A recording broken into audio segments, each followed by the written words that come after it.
Hi there, welcome back to another edition of Pimp My Filter, and in this video we're going to be taking a look at another hang on the back filter, but this one is a slightly different design to what we're used to seeing in this series. This is the Hygger HG099-L, and I unfortunately need glasses to read this next bit, but this is from the manufacturer. Product features: double layer filtering chamber for flexible use of different filter media, smooth running, vibration dampening support absorbs the vibrations of the pump, activated carbon sponge insert and biochemical filter balls. Biochemical? I'll have to check those out. Yeah, biochemical filter balls effectively filter suspended particles, provide a colonization surface for beneficial bacteria and stabilize the water quality. The extended outlet surface ensures more oxygen can be dissolved in the water. The water pump has a copper motor for longer service life. The flow rate can be adjusted at the water outlet. Automatic water intake. Suitable for aquariums with a glass thickness of up to 0.7 inches or 18 millimeters. That's pretty thick. Product size 6.5 inches by 4.7 inches by 19.4 inches, which is 17 centimeters by 12 centimeters by 49.4 centimeters. That's from the intake all the way to the top. Recommended aquarium size 20 to 50 US gallons or 75 to 185 litres. There you go. As you can see, it's pretty tall, and it's this tall because it's got an extra bit than what you would normally have in a hang on the back filter at the top here. Works very simply. Water's drawn up through here into the pump, which actually sits inside the tank, which is a good thing, helps to keep it cool, and that can easily be removed for cleaning. That's it. The pump then shifts water up into the top section. It rains down the back, inside the filter, down the back, into a cavity here which has cartridges in. We'll get the top off and have a look inside. That's where we adjust how much water is drawn in and therefore how much water can come out. And in here we've got a section where the water comes in. It then hits those bio balls, which are just plastic. Now on the box, these balls are described as being biochemical, but they're just simply plastic balls. So I don't know whether they've changed the design of this since I watched a video from somebody else on this particular filter, but they definitely are just plastic balls, hard plastic balls. And that will settle some of the muck out in this top section. Unfortunately then, you've got to take this top section off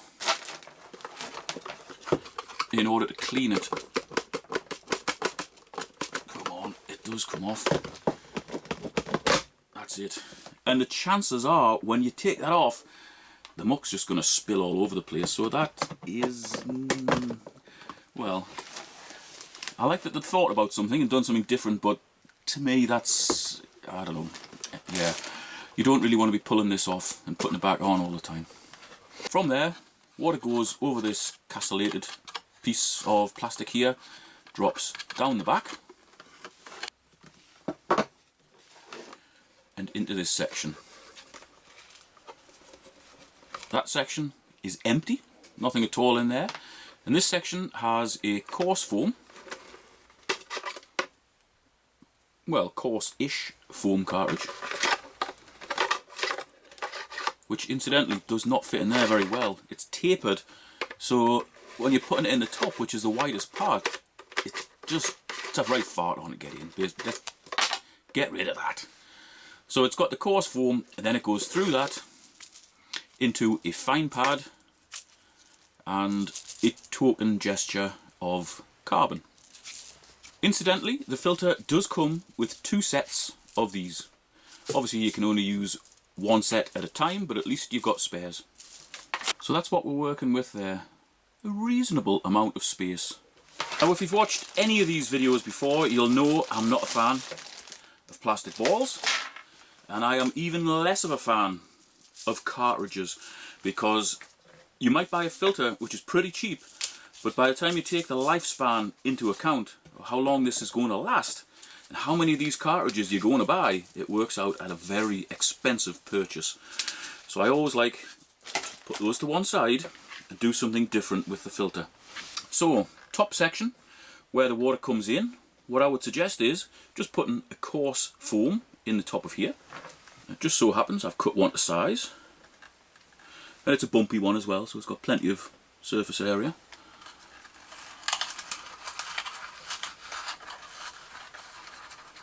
So that goes in there. So when the water comes in, it's got to go all around those bumpy bits, and it'll settle out most of the heavy muck, or certainly anything that gets through the foam on the intake, out in here. Then the water goes over the back, drops down into the next section. In the next section, you can fit 3 250 gram bags of biogravel, and for you guys in the US, that's what that is in ounces. As you can tell, that is a bit of a tight squeeze in there, but it's in.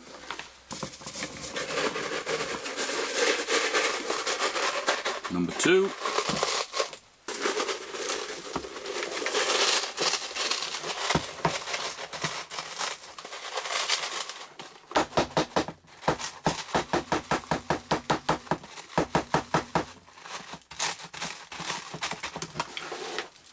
Beautiful fit in there, and these little bags of biogravel are absolutely perfect for small filtering situations like this.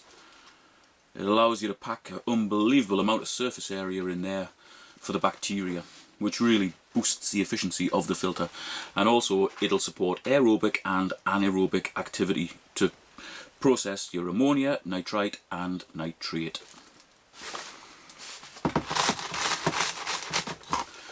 Now, because we don't necessarily want the water just pouring straight on top of that, we can put another coarse foam in there, just squeezed in and suspended above it. So you see we've got a little gap under there for the water to come out under there, so the water will rain down on top of this sponge, and of course you could put a medium sponge in there if you wanted to. So it'll rain down on top of there, it'll go through there into this section where we've got all the media, and then it'll come out just underneath here, down the spillway and back to the tank. And just for illustration purposes, I'll just show you what it would look like with a medium sponge in. And you could even just press that side down, so when the water came in, it gravitated towards here, and then it would have to go into that section that was empty, through into the main section and back out, so the water would actually spend a little bit more time inside the filter. Now, I would have loved to have had the coarse foam and the medium foam in the top section, but there just simply isn't space. Hence, one is on the top, one is on the top of the bottom section. And the good thing is about this filter, I don't know whether you can notice, there's a height difference there. So you have a spillway here. Now, the water should never go over there, but if this foam and the back section becomes clogged for whatever reason, say you decide to upgrade it yourself and you pack it out with far too much foam, or the foam's far too fine, and that totally clogs up, the water won't flow over the sides, it'll go over here, straight back into the tank, so you won't lose any water. So there you go. That's another hang on the back filter. This one very different to the ones we've taken a look at previously, and it does have the added bonus of having almost like a shower system, so that the water will oxygenate as it's raining down into this lower section. So I like that idea, because the more oxygenated the water is in the media section, the more bacteria, well, certainly the more aerobic bacteria it's going to support. And then obviously with the right media choice, by the time the water gets inside the media, it's going to slow the flow down and it's going to become anaerobic. So you'll get good filtration from this filter. Quite a lot to like about this filter, and the price is good. I'll put a link to it in the video description. I want to thank Doug for sending me this. To be honest, it was one I'd never even heard of until he mentioned it. I had to look it up, and I found a few videos online, but unfortunately they were just like paid sponsorship videos where the guys making them have been paid to say whatever they said. Now the videos I saw, the people were complimentary about the filter, but with a paid endorsement type of thing, you never know how genuine that is. However, after taking a look at this myself, I think I like what they've done with the design. Yeah, I like it. It holds a reasonable amount of media. I like the fact that the pump is on the inside. It's not sitting over the ridge here, and it doesn't have to suck water up and over. It literally sucks it from under the water. You know, your water level will be what, here maybe? So your pump is well under the water. You're not going to get any problems with the electric going off and then coming back on and it not being able to suck water up. It's one of the only hang on the back filters I've seen that actually comes with this little bit of coarse foam to protect the intake, or should I say to protect small fry and shrimps from being sucked into the intake. Of course you could put a bigger block of foam on there and then put something else in the top section, and also, well, just use whatever you want in the bottom.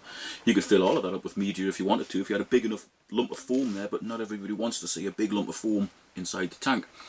So 750 grams of biogravel in there. And for you guys in the US, that's what it is in your language. That makes this suitable for a tank of up to 75 litres, or if the tank is normally stocked, and half that if the tank is heavily stocked.